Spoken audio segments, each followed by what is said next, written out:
My name is Holly Crawford. I'm 25 years old. At 2:14 a.m., my appendix ruptured. The pain was so severe I collapsed on the bathroom floor. I called my mother 17 times. At 3:41 a.m., she finally texted back, "Holly, stop being so dramatic. Your sister's baby shower is tomorrow. We can't leave now. Take some Tylenol and quit ruining Brit's big day just because you want attention." I barely made it to the hospital. On the operating table, my heart stopped for 43 seconds. When I woke up 3 days later, doctors told me I'd been in a medically induced coma to protect my brain after the cardiac arrest. My entire $89,000 hospital bill had been paid in full by a man I had never met. My mother didn't come to see if I was alive.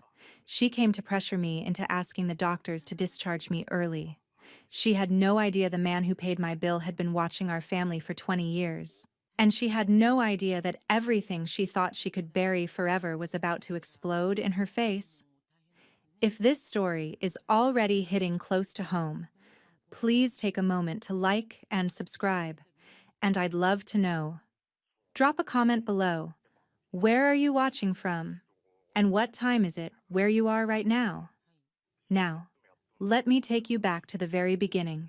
I'm a firefighter, paramedic with Austin Fire Department. I've been running emergency calls for 5 years. I've transported at least 60 cases of appendicitis. I know exactly what rebound tenderness feels like. I know what McBurney's point is. I know the progression from discomfort to medical emergency. So when I woke up at 2:14 a.m. on February 8th, with a pain that felt like someone had driven a hot poker through my lower right abdomen, I knew immediately what it was. I tried to convince myself otherwise. Maybe it was gas. Maybe I ate something bad. Maybe it was just a muscle cramp from the workout I'd done yesterday. But by 2:25, I couldn't stand up straight. By 2:30, the pain was making me nauseous. And by 2:35, I was on my bathroom floor, phone in hand, calling my mother. My Austin Fire Department uniform was hanging on my bedroom door. I'd be on shift again in 2 days. Right now, though, I was just a daughter who needed her mom. The first call went to voicemail. I waited 2 minutes. Called again. Voicemail. 3 minutes later. Voicemail. I called my stepdad, Roger. Voicemail. Back to my mother. Voicemail. The pain was getting worse. I'm trained to assess patients, to stay calm under pressure, to make clinical decisions even when things are falling apart. But when you're the patient, when you're alone at 2:47 a.m. with your appendix rupturing inside you, training only gets you so far. I kept calling. Call number 8, 2:56 a.m. Mom, please. This isn't a stomach ache. Something's really wrong. Please pick up. Call number 13, 3:22 a.m. Mom, I'm not being dramatic. I need help. I'm scared. Please. Call number 17, 3:38 a.m. I couldn't even form words anymore. I just sobbed into her voicemail and hung up. My phone showed 17 missed calls to Mom. 0 missed calls from her. At 3:41 a.m., my phone buzzed. Finally. Finally, she was calling back. But it wasn't a call, it was a text. I could barely see the screen through the pain and tears, but I saw enough. Holly, stop being so dramatic. Your sister's baby shower is tomorrow. We can't leave now. Take some Tylenol and quit ruining Brit's big day just because you want attention. I read it 3 times. I needed to make sure I was seeing it correctly, that those were actually the words my mother had chosen to type at 3:41 in the morning, after I'd called her 17 times. My sister's baby shower. Take some Tylenol. Quit ruining Brit's big day. Because you want attention. I stared at those words for maybe 20 seconds, and then another wave of pain hit. Sharper, deeper, different. Something inside me tore completely. I felt warm liquid spreading in my abdomen. The rupture had just gone from contained to catastrophic. I had maybe 90 minutes before septic shock would make me critical. I knew that. I'd seen it happen. I'd transported those patients. I'd done the handoff to ER teams, watched them scramble, seen the ones who made it and the ones who didn't. I was about to become one of those statistics. I grabbed my keys off the nightstand, dropped them, picked them up, dropped them again.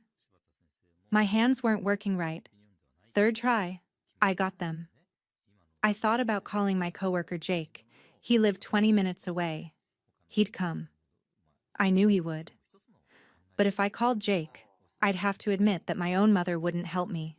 If I called an ambulance, my entire crew would know that I was alone at 3 a.m. dying while my family chose a party.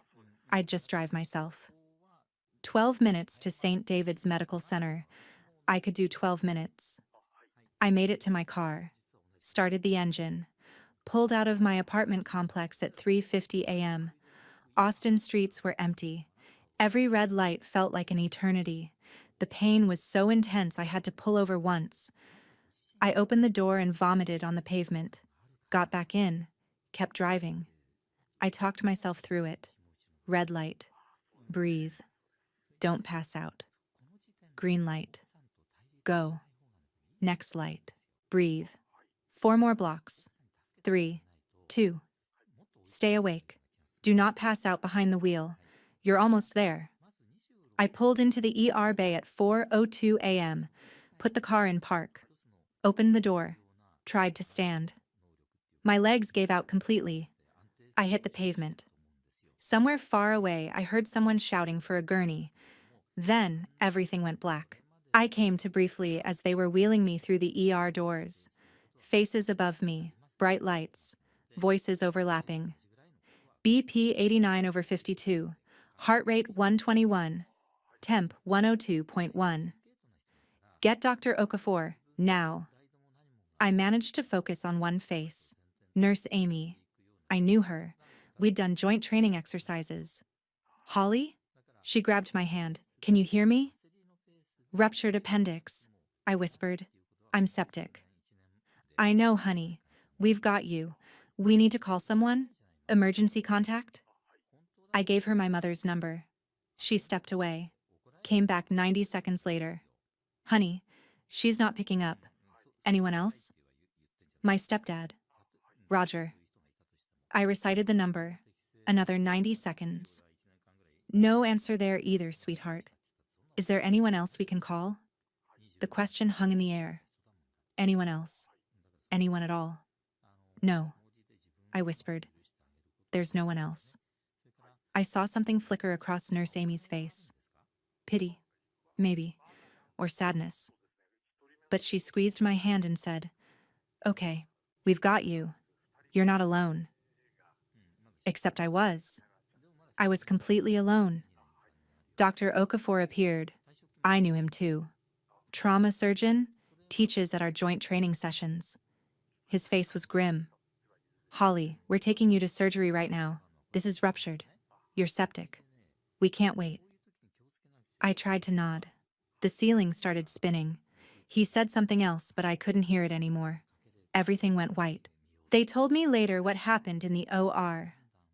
The surgery started at 4:38 a.m. They opened me up and found exactly what they expected. A completely ruptured appendix, extensive contamination, peritonitis already setting in. They worked fast.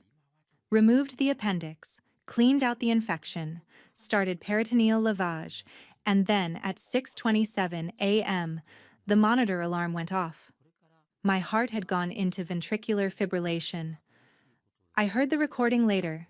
The hospital keeps audio logs of surgical complications. Dr. Okafor's voice. V-fib. Charging to 200. Everyone clear.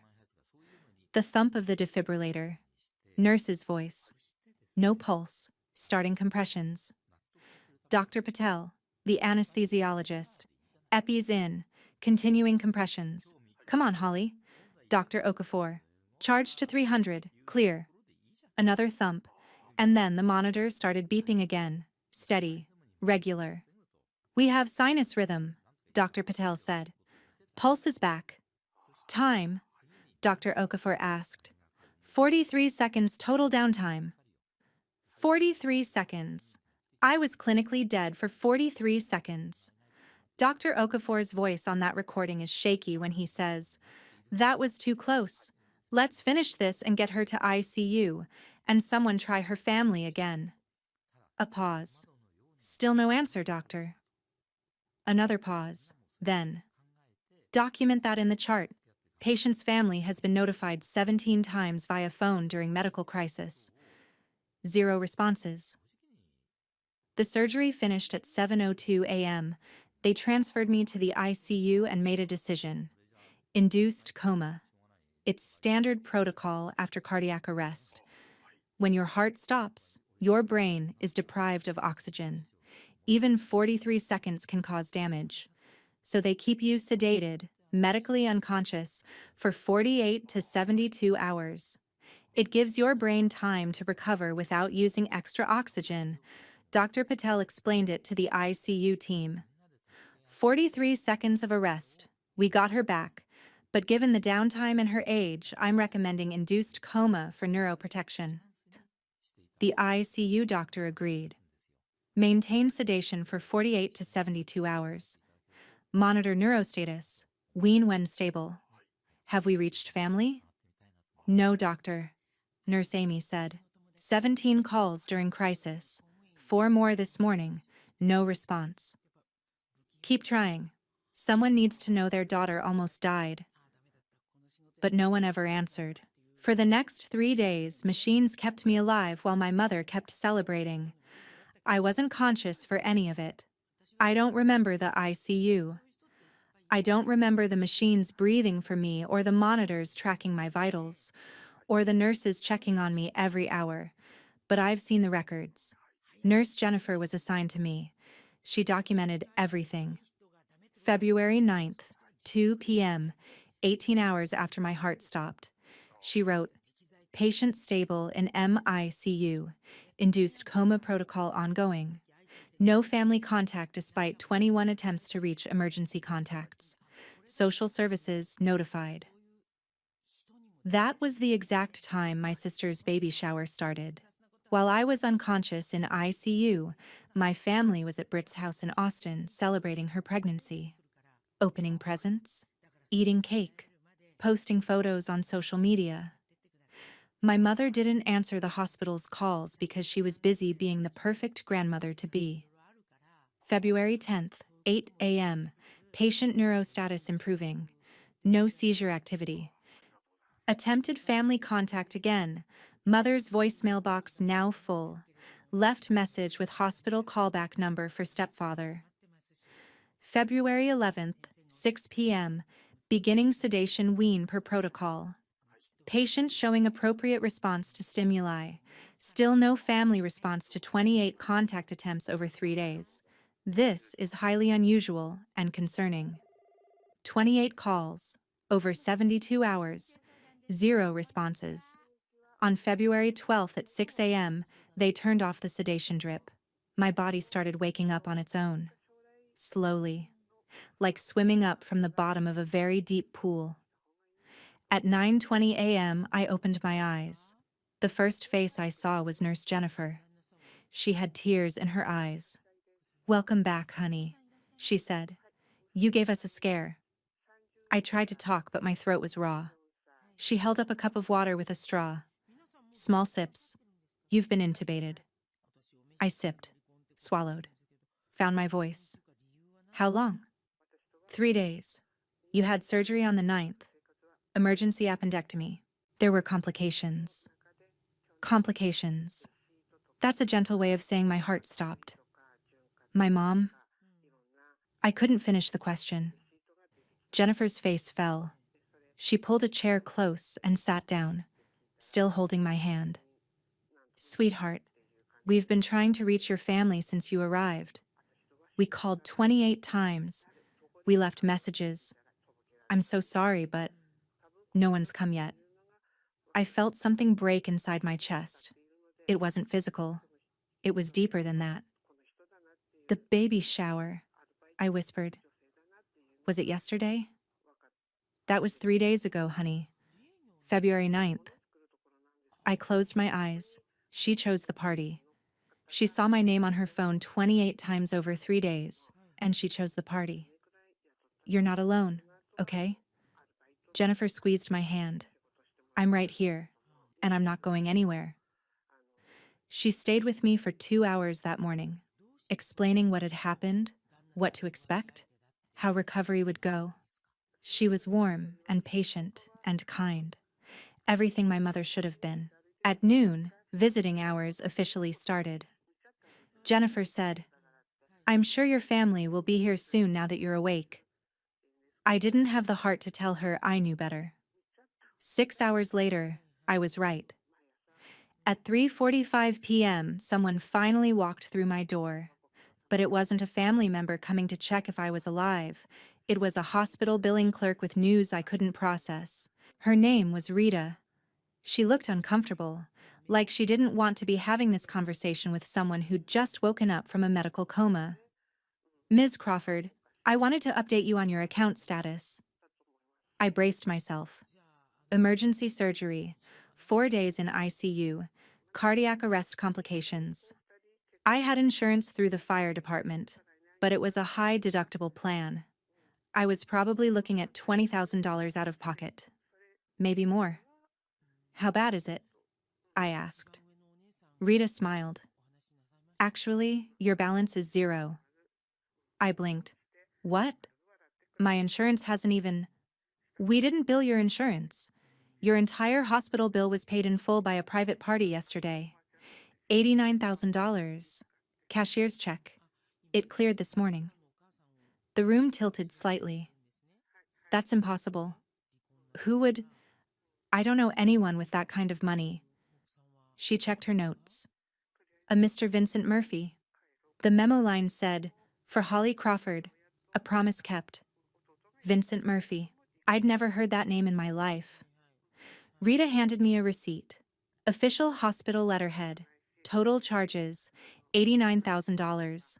Surgery, ICU, medications, monitoring, every line item. And at the bottom, in bold, paid in full, paid by Vincent Murphy. Date, February 11th, 2026. February 11th. While I was still in the coma. "I don't understand," I said. "Who is he?" "I was hoping you could tell me." Rita smiled gently. "But whoever he is, he saved you from a lot of financial stress. The memo said something about a promise. Does that mean anything to you?" A promise kept. No, it meant nothing. I'd never met anyone named Vincent Murphy. I had no idea why a stranger would pay my hospital bill, but the fact that he had, the fact that a complete stranger had done more for me than my own family, made something twist in my chest. "Thank you for letting me know," I managed. Rita left. I sat there staring at the receipt. $89,000, paid by a man I'd never heard of. I picked up my phone, sent a text to my mother. "Mom, I'm awake. I was in a coma for 3 days. My heart stopped during surgery. I almost died. Please come. I need you." Sent. 11:47 a.m. Delivered. 11:47 a.m. Read. 11:52 a.m. She read it. 5 minutes after I sent it, she opened the message and read it. No response. I waited an hour. Then I texted Britt. "Britt, I'm in ICU at St. David's. Can you come see me?" Read. 12:31 p.m. No response. At 2 p.m., the exact time Britt's baby shower had started 3 days ago, my phone finally buzzed. But it wasn't my mother. It wasn't Britt. It was my mother calling. I answered so fast I almost dropped the phone. "Mom." "Holly." Her voice was clipped, annoyed. "I got your text. I've been in the hospital for 4 days. My heart stopped." "Yes, I know. The hospital kept calling. It was very inconvenient timing." Inconvenient timing. "Mom, I almost died." "But you're fine now. You're awake. You're talking." Doctors always exaggerate these things for liability reasons. I couldn't breathe. Are you coming to see me? I'll try to stop by this afternoon. But Holly, I need you to do something for me. When I get there, I need you to ask your doctors if you can be discharged. You've been there long enough. You can finish recovering at home. The doctor said I need to stay for at least 4 more days. Doctors always say that. It's hospital policy. They want to keep beds full. You're clearly doing well enough to text me, so you're well enough to leave. Mom, I had a cardiac arrest.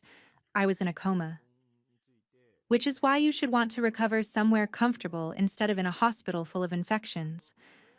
Just ask your doctor, okay? For me? She hung up before I could respond. I sat there holding my phone, trying to make sense of what had just happened. My mother's first words to me after I nearly died weren't, "Are you okay?"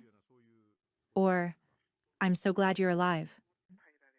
They were, "I need you to ask to be discharged early." At 3:45 p.m., she walked through my door. She didn't hug me. She didn't come close to the bed. She stood near the doorway, purse clutched tight, eyes scanning the room like she was looking for something. "You're awake," she said. "Good. Mom, have you talked to your doctor yet? About discharge?" "No, Holly, please. This is getting complicated. I came all this way.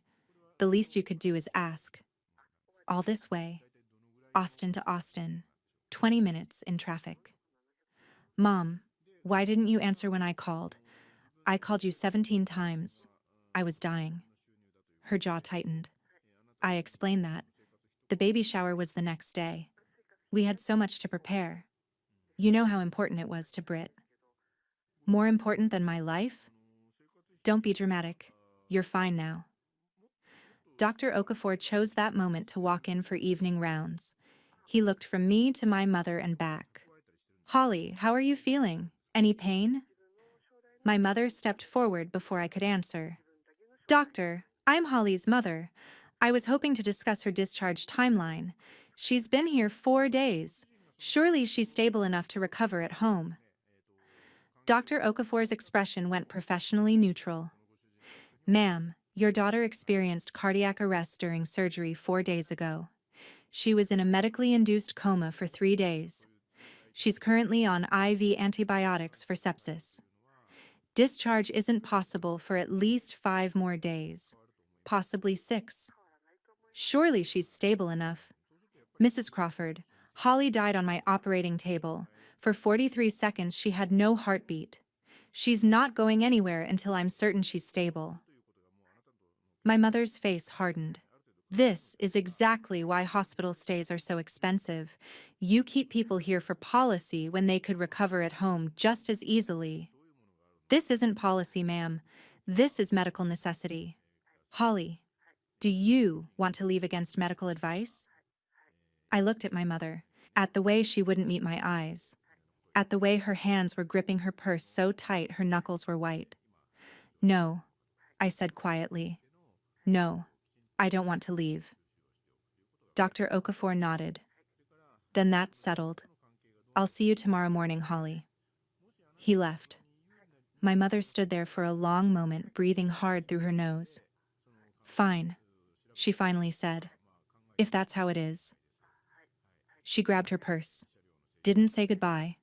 Didn't say she loved me. Just walked out. I watched her go. As she reached the hallway, she stopped suddenly. Someone was standing there. A tall man with gray hair and military bearing. I couldn't hear what he said to her, but I saw her face go completely white. She practically sprinted to the elevator. Nurse Jennifer came back in a few minutes later. She looked troubled. "Holly, honey, is your relationship with your mom okay?" I couldn't answer. My throat was too tight. Jennifer sat down. In 15 years of nursing, I've never seen someone ignore 28 calls about their child dying, then show up and immediately try to get them discharged against medical advice. "She chose a party over me," I whispered. "A baby shower. While I was dying." Jennifer squeezed my hand. "I know, honey. I know. and I'm going to make sure you're safe here. No one's discharging you early. That night, alone in my ICU room, I couldn't sleep. I kept thinking about my mother's face when I mentioned Vincent Murphy, the way all color drained when I said that name. She knew who he was, and she was terrified of him finding me, which meant he had information. Information she'd spent years hiding. The next morning, I was about to get my answers, because Vincent Murphy himself was coming to visit. February 13th, 10:30 a.m. Nurse Jennifer knocked softly on my door. "Holly, honey, you have a visitor. He says his name is Vincent Murphy. Should I send him in?" My heart started pounding. "Yes, please." The door opened. A man stepped in. Late 50s, early 60s, gray hair cut military short, kind eyes with smile lines at the corners. But it was his posture that caught my attention. Shoulders back, spine straight, unmistakably military. "Holly." His voice was gentle. "My name is Vince Murphy. Captain, retired, U.S. Army. I know this is strange, and I'm sorry to surprise you like this, but I serve with your father, Michael Crawford." Everything stopped. My father. I barely remembered him. I was 5 when he died. I had maybe 3 clear memories. His voice reading me a bedtime story, his hands helping me tie my shoes, the smell of his cologne. That was it. That was all I had left of Michael Crawford. "You knew my dad?" My voice came out small. Vince crossed the room slowly, respectfully. He gestured to the chair. "May I?" I nodded. He sat down, keeping a careful distance. Professional, not invasive. "Your dad saved my life," he said quietly. "May 17th, 2006, Fallujah, Iraq. There was an IED attack on our patrol route.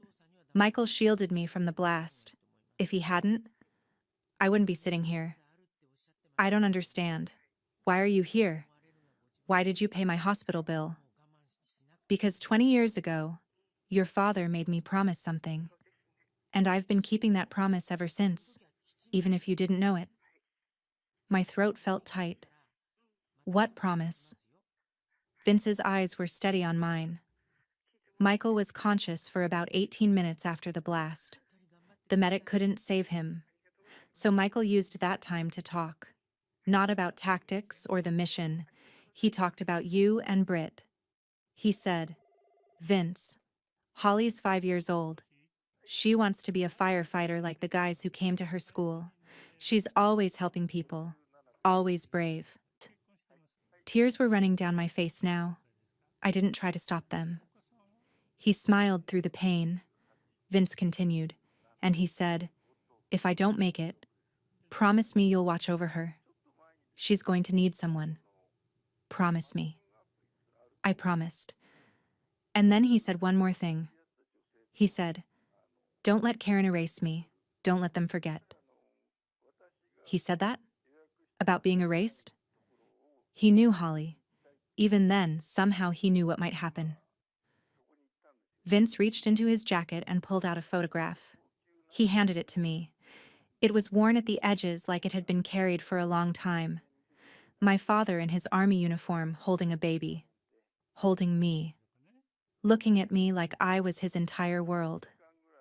"Can I keep this?" I whispered. "It's yours," Vince said. "It was always meant to be yours." I stared at the photo. My father's face. Younger than I'd ever seen him. Happy. "Why didn't you ever contact me before?" Vince's expression darkened.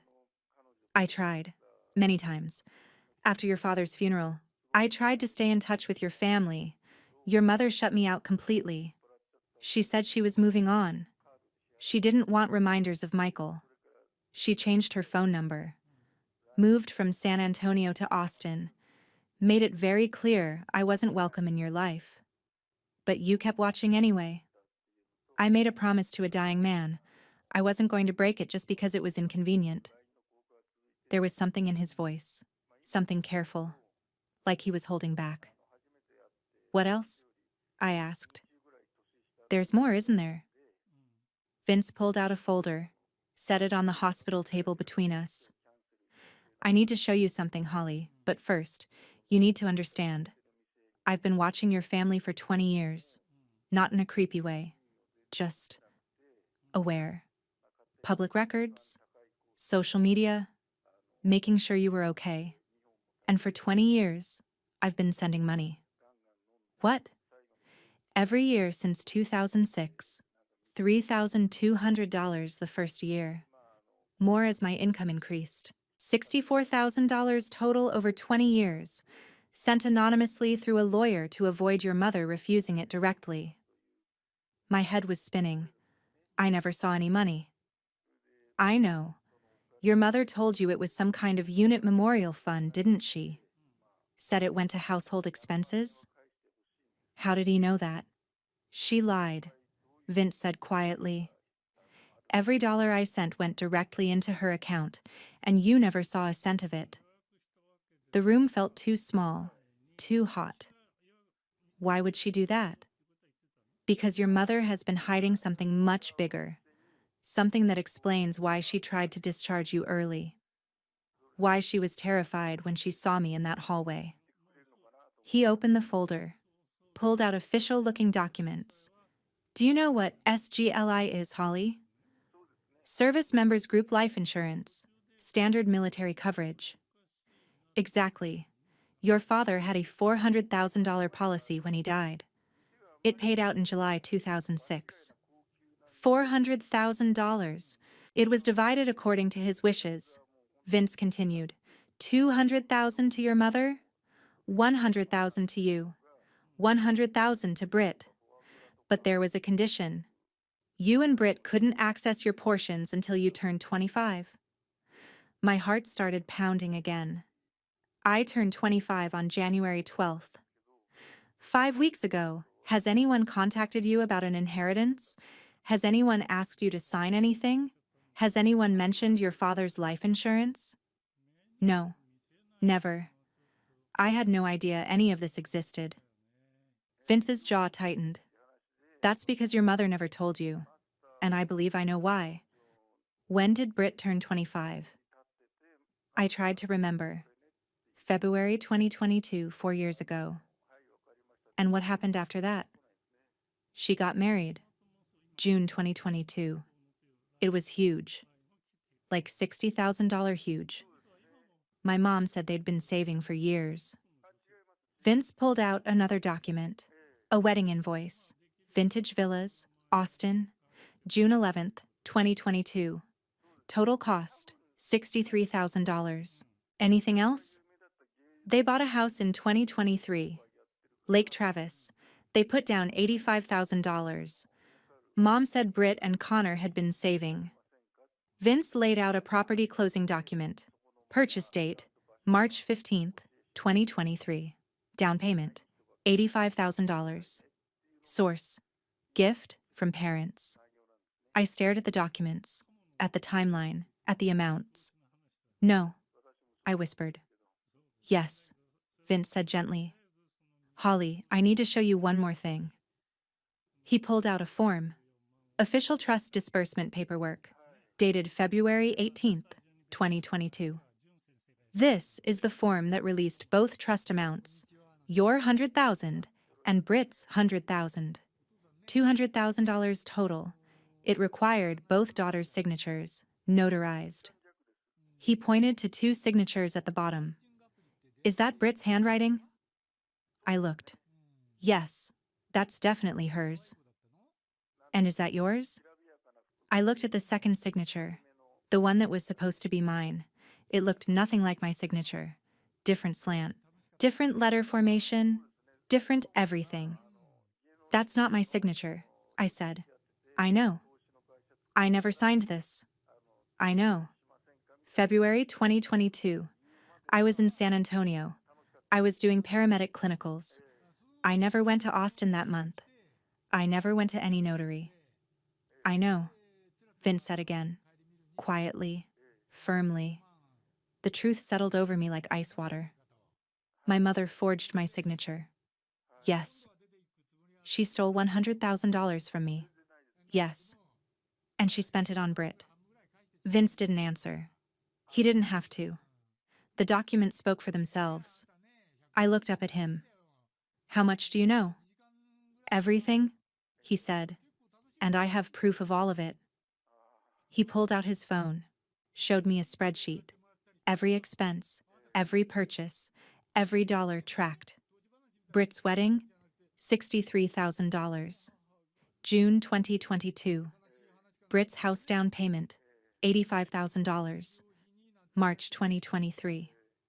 Britt's Lexus down payment, $18,000. August 2024. Various gifts, support, expenses, ongoing. Then he showed me my text messages, the ones I'd sent to my mother over the years. June 2023. Mom, Jasper needs emergency surgery. It's $1,200. I only have $600. Can you help? I'll pay you back in 3 months. Her response: Holly, we can't afford to bail you out every time you have a problem. You need to budget better. August 2021. Mom, I'm trying to buy a car. Can you co-sign a loan for $8,000? Her response: We can't take on that kind of financial liability right now. This was 8 months after she'd given Britt $85,000 for a house, using my money. Why are you showing me this? I asked. Because you deserve to know the truth.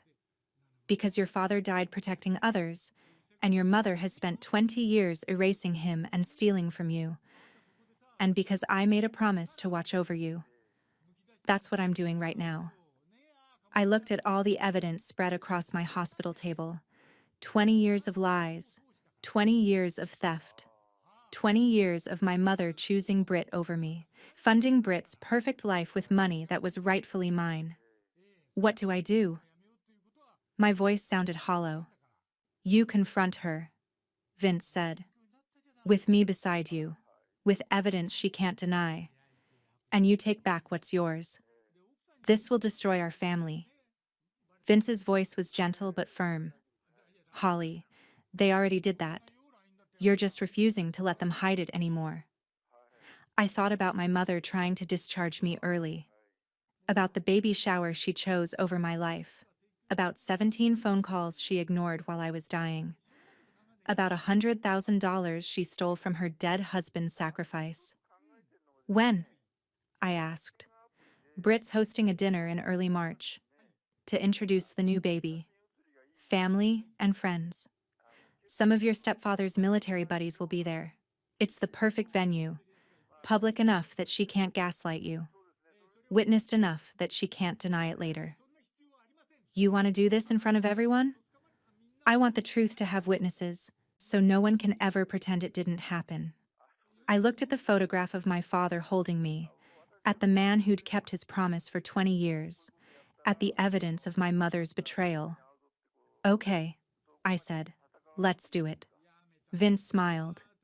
Your father would be so proud of you, Holly. The next 2 weeks passed in a blur of recovery and preparation. I was discharged from the hospital on February 17th. Dr. Okafor made sure I was stable first. No compromise on medical safety, despite my mother's complaints. Vince had already consulted with attorneys. We had a civil case that was rock solid. The criminal case was even clearer. Identity theft and forgery in Texas are first-degree felonies. 5 to 99 years in prison. But Vince recommended we try settlement first. Faster. Less traumatic. And we could hold the criminal charges as leverage. You want your money back? He said. And you want the truth known. Settlement accomplishes both without putting your mother in prison. Unless she refuses. Then we file charges. But let's give her the chance to do the right thing. He'd also made contact with my father's old unit, the guys he served with. They'd been trying to reach me for years, but my mother had blocked all contact. They want to meet you, Vince said. They want to tell you about Michael. Would that be okay? Yes, I said immediately. God, yes.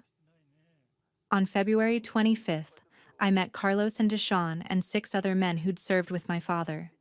They took me to dinner, told me stories, showed me photos I'd never seen.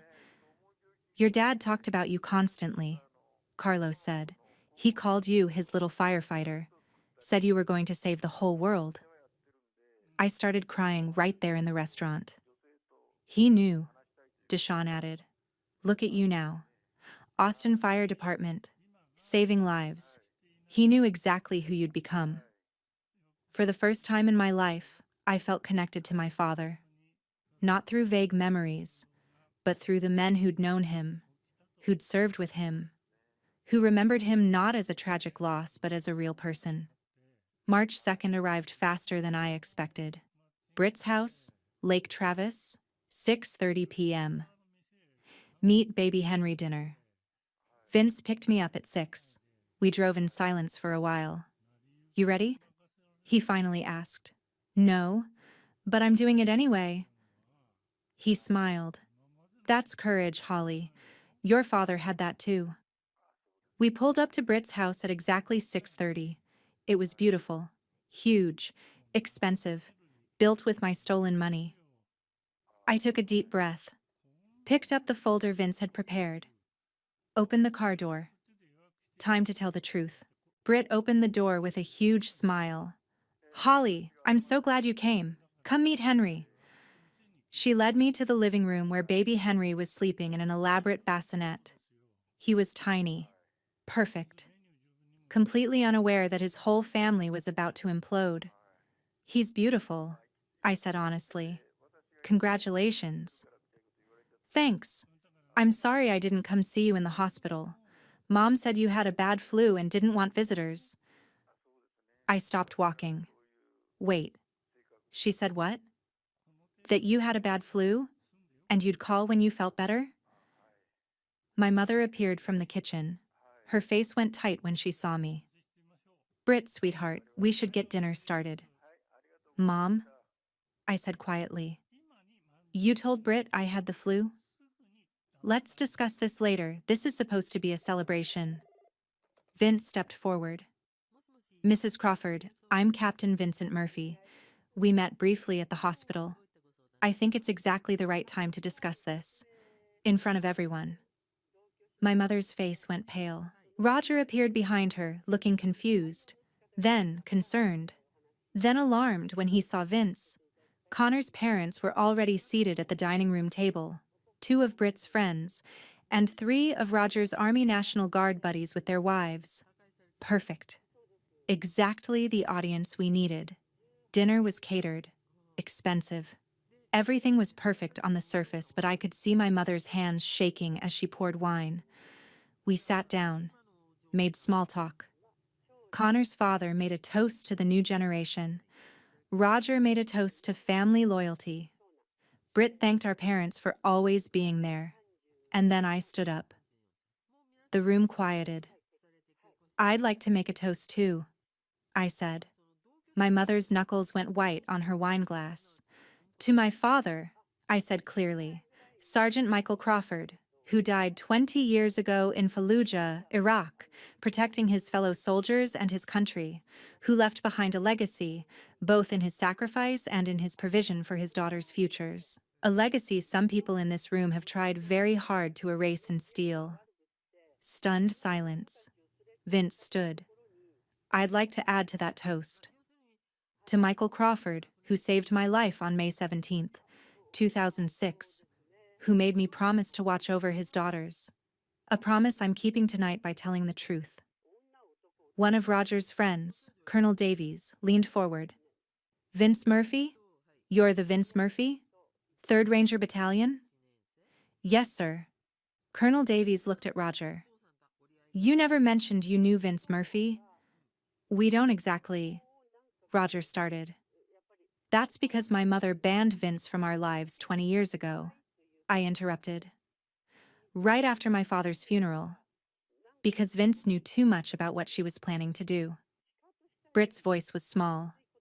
Holly, what are you talking about? I looked at my sister. She deserved to know too. I'm talking about the $200,000 our father left us. 100,000 for you. 100,000 for me. Money Mom stole from both of us. The room erupted. Britt gasped. Connor's mother put her hand to her mouth. Roger's military friends exchanged shocked looks. Vince calmly placed his folder on the table. "This is Sergeant Crawford's SGLI policy," he said, opening it for everyone to see. $400,000, 200 to his wife, 100,000 to each daughter, payable at age 25. He passed the document around. Colonel Davies studied it carefully. He knew what he was looking at. "This is the trust disbursement form from February 2022, Vince continued. "It required both daughters' signatures. Here is Brittany's signature, authentic. And here is the signature claiming to be Holly's." Connor took the document, examined it. His lawyer training kicked in immediately. "These signatures don't match at all," he said. "Because I never signed it," I said. "I was in San Antonio in February 2022. I was never at any notary in Austin. My mother forged my signature." Colonel Davies looked at my mother. "Ma'am, this is a serious accusation. Do you have an explanation?" My mother's face was red. "This is family business." "Ma'am," Colonel Davies said firmly, "SGLI fraud is federal. This isn't just family business." Vince laid out the next documents. June 2022, Britt's wedding at Vintage Villas, $63,000. Here's the venue invoice. Britt gasped. "Mom, you said you and Dad had been saving." "We had," my mother said quickly. March 2023, Vince continued, relentless. Britt's house down payment, $85,000, both amounts traceable directly to the trust disbursement. Britt was crying now. Connor had his arm around her. "I didn't know," she whispered. "Holly, I swear I didn't know it was your money." "I know," I said quietly, "because I did know." I could see it in her face. She really hadn't known. My mother tried multiple defenses. Each one fell apart. "I didn't steal anything. I invested that money in family assets." Vince produced bank records showing direct spending, not investments. "Holly, if you'd asked about your inheritance, I would have explained." "How could I ask about something I didn't know existed?" I shot back. "You never told me Dad left me anything. We're a family. We share. What's mine is yours." "Then why did you deny me $1,200 for my cat's emergency surgery in 2023? I pulled out my phone, showed the text message. "You said you couldn't afford to bail me out. That was 8 months after you spent $18,000 on Britt's car." Connor's father, a successful businessman, shook his head. "Mrs. Crawford, these documents show fraud, clear fraud. This isn't about financial wisdom. This is about theft." My mother played her final card. "Michael would have wanted his money used for the whole family." Vince's voice went cold as steel. Don't you dare speak for Michael. I was there when he died." I heard his exact words. He said, "Watch over my girls, especially Holly. Don't let them forget me." He didn't say, "Let Karen steal from Holly to fund Britt's life." He said, "Protect her," which is what I'm doing right now. The room was completely silent. Colonel Davies turned to Roger. "Roger, you're Army Guard. You know what SGLI is. You know beneficiary rights. Did you know about this?" Long pause. Then Roger, quietly, "Yes." The admission hung in the air like a bomb. "Karen told me when we got married," he continued. "She said the girls' money was sitting in trust. She said we should think of it as family resources. I didn't think it was wrong." Colonel Davies stood up. "Roger, I've known you for 15 years. I vouched for you in this community. This is fraud. This is dishonor. I can't even look at you right now." He walked out. His wife followed. But I wasn't done yet. "Everyone here needs to understand something," I said. My voice was calm, steady. This isn't just about money. On February 8th, at 2:14 a.m., my appendix ruptured. I was alone in my apartment. The pain was so severe I collapsed on my bathroom floor. The room was absolutely silent now. I called my mother 17 times, over 87 minutes, while I was dying. She didn't answer. At 3:41 a.m., she finally responded. Not with a call, with a text. I pulled out my phone, found the screenshot I'd saved. Holly, stop being so dramatic. Your sister's baby shower is tomorrow. We can't leave now. Take some Tylenol and quit ruining Britt's big day just because you want attention. Connor's mother made a sound like she'd been hit. I drove myself to the hospital. I continued. During surgery, my heart stopped for 43 seconds. I was clinically dead. They put me in a medically induced coma for 3 days to protect my brain. Vince added, hospital staff called Karen's phone 28 times over those 3 days. She never answered. Never came. The baby shower was February 9th at 2 p.m. Holly was in ICU fighting sepsis. Karen was here, celebrating. Connor's mother looked at my mother like she'd never seen her before. You let your daughter drive herself to the hospital with a ruptured appendix while you stayed here for a party? It wasn't just a party, my mother started. There is no event that matters more than your child dying, Connor's mother said, voice shaking. None. I don't care if it was the Queen of England's coronation. Britt was sobbing now. Baby Henry started crying, overwhelmed by the noise and emotion. Holly, Britt said through tears. I didn't know. Mom told me you had the flu. I thought you couldn't come to the shower because you were sick at home. I would have canceled. Would you? I asked gently. Would you really have? Britt's silence was answer enough. I stood up. Vince stood with me. I'm going to say this once, I said. I want the $200,000 my father left me. I want it in writing. I want it within 90 days. If I don't get it, I'm filing criminal charges for identity theft, forgery, and fraud. And I'm suing civilly for the full amount plus damages. Vince added, I've already consulted with attorneys. We have documentation. We have grounds. We have witnesses right here in this room. This can be settled privately, or it can become very public. Your choice. My mother stood. Holly, please. I'm your mother. We can work this out privately. Family doesn't sue family. You stopped being my mother when you chose a party over my life. You stopped being my mother when you stole my father's sacrifice. You stopped being my mother when you spent 20 years erasing him from our lives so you could pretend Roger was enough. I picked up my purse. Vince, let's go. As we headed to the door, I stopped, turned back. Britt, congratulations on baby Henry. He's beautiful. I hope you raise him to know the difference between what's his and what belongs to others. I hope you raise him to answer the phone when family calls. I hope you raise him better than you were raised. I looked at my mother one last time. You'll hear from my lawyer Monday. We walked out. Didn't look back. Behind us, I could hear the chaos. People standing, voices raised, Britt crying. My mother trying to explain to a room full of people who had just watched her lies unravel. We got in Vince's truck. He started the engine but didn't drive yet. You okay? He asked. I exhaled slowly. For the first time in weeks, maybe years, I felt like I could actually breathe. I'm free, I said. The legal process moved faster than I expected. Monday, March 9th, my attorney filed a formal demand letter. My mother and Roger hired a defense attorney by Thursday. Their lawyer tried to minimize it at first, called it a family dispute.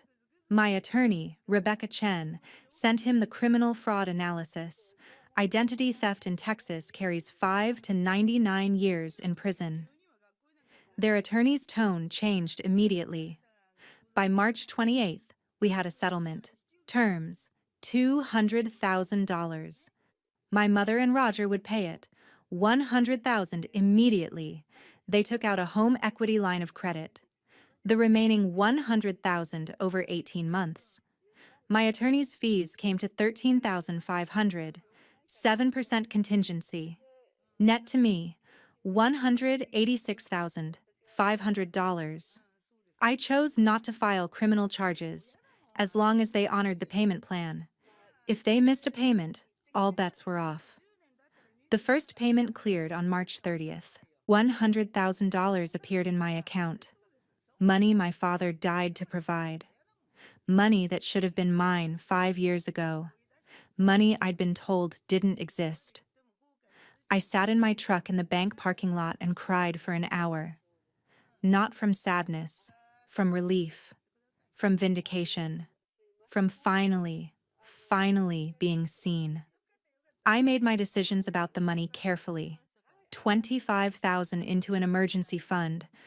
I would never be vulnerable like that again. $38,000 to pay off my student loans. Freedom from debt. $75,000 into a house down payment fund, building the future I'd been denied. $20,000 to Wounded Warrior Project, in my father's name. The rest into a managed investment account. I didn't buy luxury items, didn't splurge, didn't show off. The money represented security, not status. The Wounded Warrior donation came with a memorial plaque at the Austin chapter office, with my father's name, rank, service dates.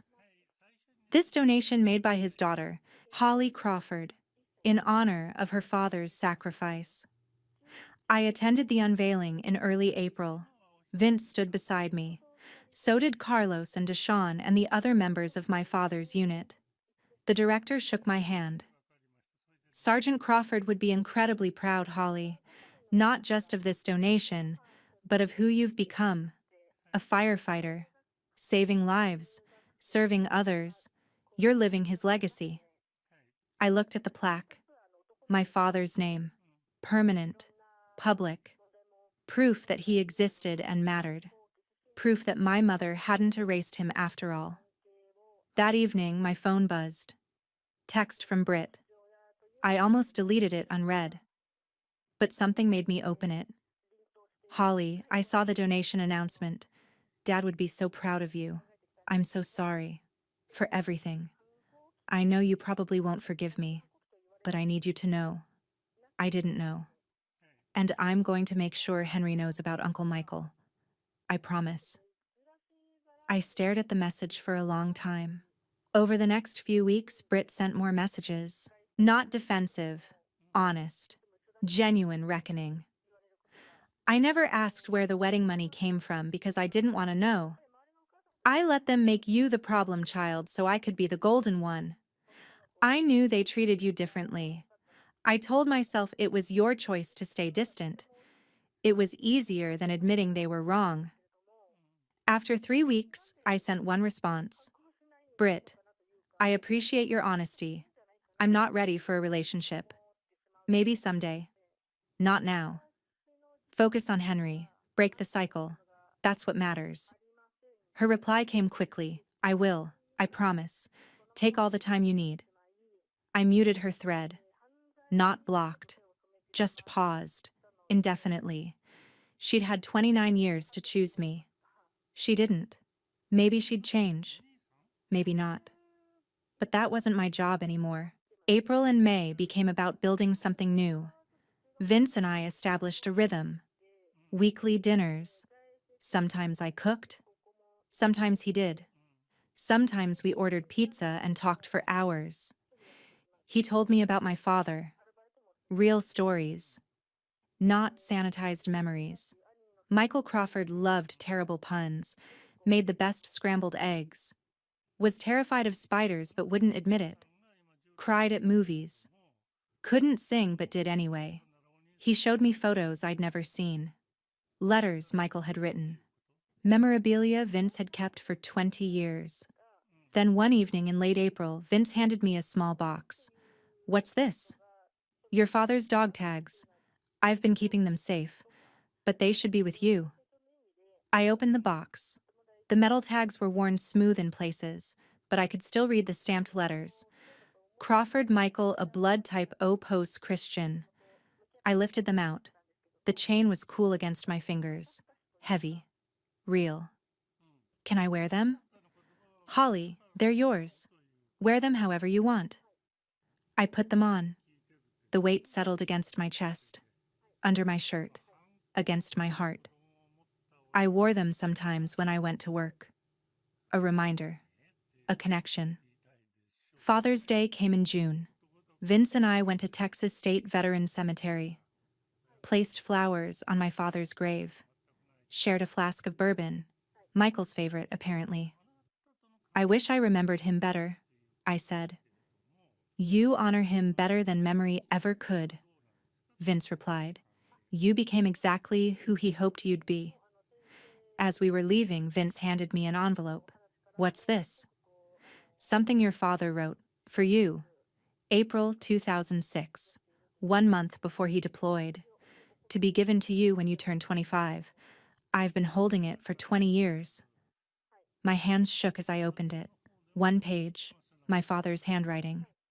Holly girl, if you're reading this, I'm gone. But I need you to know something. You are my heart. You always will be. Don't let anyone tell you you're not enough. Don't let anyone make you smaller than you are. You're going to do amazing things. I won't be there to see them, but I'll be watching. I promise. Be brave. Be kind. Be exactly who you want to be. I love you forever. Dad. I read it 3 times. Then I carefully folded it and put it in my wallet, where I'd carry it always. He called me Holly girl, I said through tears. Mom said he never had a nickname for me. He called you that all the time, Vince said softly. She lied about that too. The next day, I went to Austin Fire Station 1, found Captain Rodriguez in his office. Cap, can I talk to you? Always. What's up? I showed him the letter, told him a condensed version of the story. He listened quietly, then said, What do you need, Crawford? I want to apply for advanced rescue training. High angle, confined space, swift water. I want to be the person who shows up when someone calls 17 times and no one else answers. Captain Rodriguez studied me for a long moment, then smiled. That training is brutal. You know that? I died for 43 seconds and came back. I can handle brutal. He laughed. Application approved. You start July 1st. I left the station feeling lighter than I had in years. As I got in my truck, I touched the dog tags under my shirt. Thought about my father's words. Be exactly who you want to be. I was doing it. I was exactly who he hoped I'd be. Maybe even more. March 30th. Late afternoon. Texas State Veterans Cemetery. Vince and I stood at my father's grave. Spring flowers were starting to bloom. The Texas sun was warm on my shoulders. The headstone read, Sergeant Michael Andrew Crawford, 1981 to 2006, Iraq beloved father, brother, soldier. Vince placed his hand on the stone. I kept my promise, brother. I placed mine beside his. I'm exactly who you hoped I'd be, Dad. We stood there in silence. The wind moved through the trees. Somewhere in the distance, a mockingbird was singing. After a while, Vince said, He'd be so proud of you, Holly, not just for getting your money back, not just for standing up to your mother, but for who you are, for choosing to save lives instead of letting what happened to you make you bitter.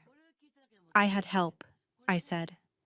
Thank you, Vince, for keeping your promise, for watching over me, for giving me back my father. Holly, it stopped being a promise years ago. It's family now. Family.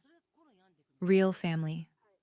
Not blood, but chosen, built on truth and loyalty and love.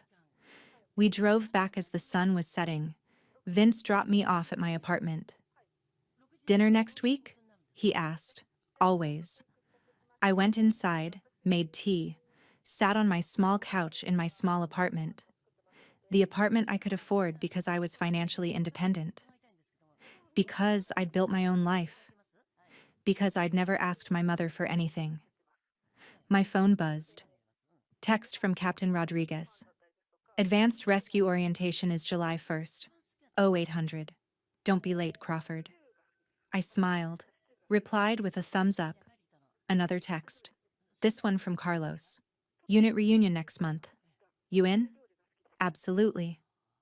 I looked around my apartment. Small, simple, mine.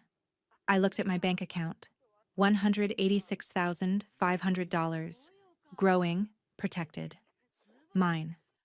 I looked at the photo Vince had given me. My father holding baby me, looking at me like I was his whole world. I touched the dog tags around my neck. For the first time in 20 years, I felt my father's pride. Not from memory. I had so few. But from within. Because I'd finally become the woman he believed I would be. I was Holly Crawford. Firefighter, paramedic. Michael Crawford's daughter. I'd been abandoned by my mother. Stolen from by my family. Left to die alone. But I'd survived. I'd fought back. I'd won. And more than that, I'd built something new. Something real. Something mine. I was free.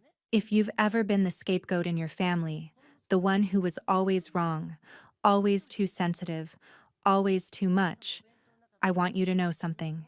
Your version of events matters. Your pain is real. And you are not required to accept mistreatment just because it comes from people who share your DNA. Setting boundaries isn't cruel. Protecting yourself isn't selfish. And sometimes, the family you choose is stronger than the family you were born into. Thank you for listening to my story.